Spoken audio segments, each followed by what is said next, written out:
Station security rushed to the bar fight, found the human cleaning glasses while 6 aliens groaned. Security officer Vaxel's 4 eyes widened as the emergency alert blared across his neural implant. Violent altercation at the nebula's rest. Multiple casualties reported. Priority response required. The Quarren officer's tentacles twitched nervously as he sprinted through the corridors of Station Kepler 7, his partner Thros lumbering behind him. Bar fights weren't uncommon on the station.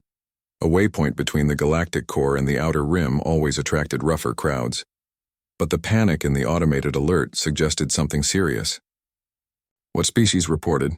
Thros wheezed, his bulk making the run difficult. Doesn't say, Vaxel replied, mandibles clicking anxiously. Just says extreme violence and immediate medical response required. They rounded the corner to the entertainment district, where the nebula's rest occupied a prime location with viewports overlooking the swirling purple gases of the nearby nebula. The door was still intact, which was unusual. Most serious bar fights resulted in someone being thrown through something. Vaxel palmed the entry panel and the doors hissed open. The scene inside made him freeze mid-step. 6 aliens lay scattered across the establishment. A Kraknor warrior slumped against the wall, his forearms cradling his midsection. 2 Vexian brothers sprawled near the pool table, their exoskeletons cracked. A Dravian enforcer face down by the bar, his weapon lying uselessly 3 meters away, and a pair of Thugarian mercenaries tangled together near the entrance, groaning softly. And behind the bar, calmly polishing a glass with a white cloth, stood Marcus Chen. The human didn't look up immediately, focused on removing a stubborn spot from the crystal. He was average height for his species, wearing a simple black shirt and jeans, his dark hair slightly disheveled. There wasn't a mark on him. Station security, Vaxel announced, his translator rendering his confusion into galactic common. We received a report of bar fight, Marcus interrupted, setting down the glass with a soft clink and picking up another. All taken care of. Medical should probably check on these guys, though. Nothing permanent, but they'll be sore for a while. Thros moved cautiously toward the nearest casualty, the Kraknor warrior. The species was known across the galaxy as some of the most fearsome combatants, standing nearly 3 meters tall with bone-plated armor naturally grown into their bodies. This particular specimen looked like he'd been hit by a cargo hauler. What happened here? Vaxel asked, his translator struggling to capture his bewilderment. Marcus sighed, setting down his cloth. Same thing that always happens. Some idiots think humans are easy targets because we don't have claws or bone plates or acid spit, or any of the other fun stuff. He gestured to the groaning aliens.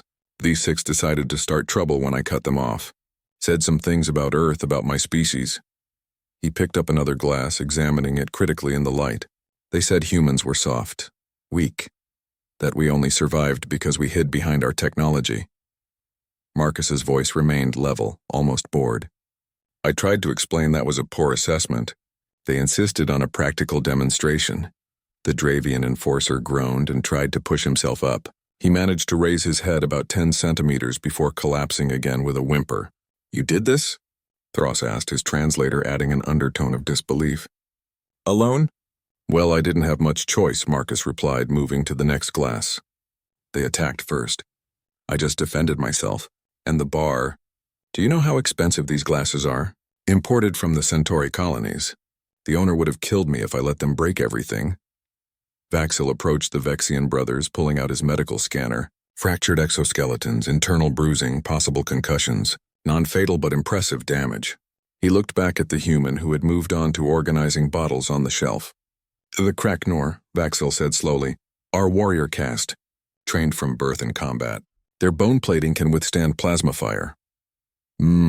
Marcus acknowledged, not turning around. Good thing I wasn't using plasma fire then. The Thugarians are mercenaries, professional soldiers. We're professional soldiers, Marcus corrected gently.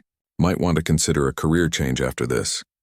Medical teams began arriving, their anti-grav stretchers floating through the door. They stopped short, taking in the scene with the same confusion that Vaxel felt.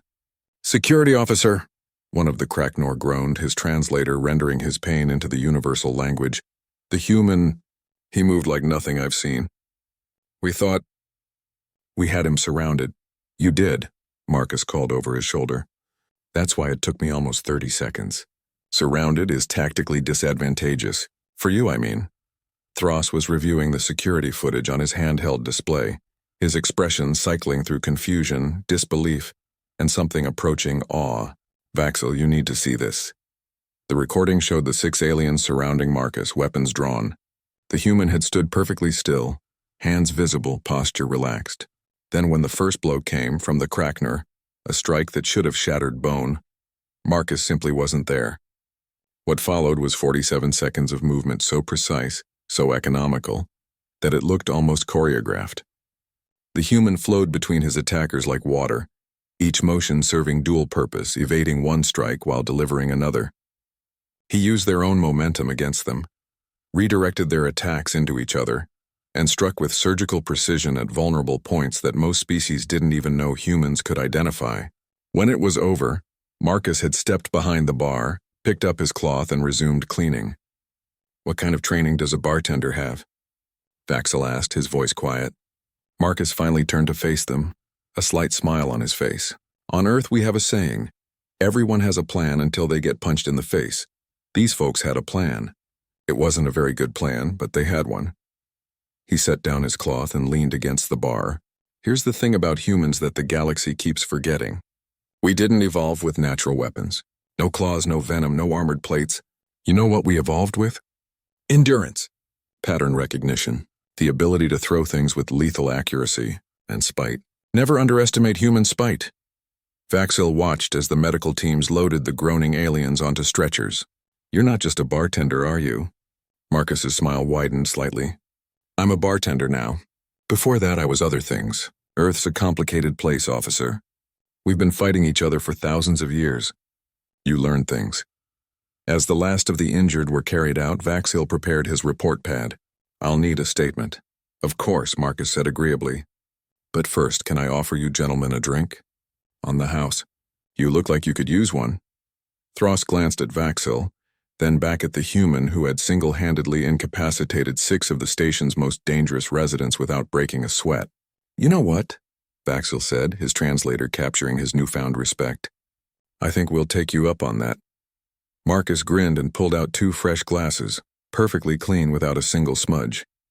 In the security report filed later that evening, Vaxil would add a personal note that would circulate through the station's networks. "Human bartender at Nebula's Rest. Strongly recommend against provocation." Extremely strongly. The note became somewhat legendary, and bar fights at the Nebula's Rest dropped to exactly 0.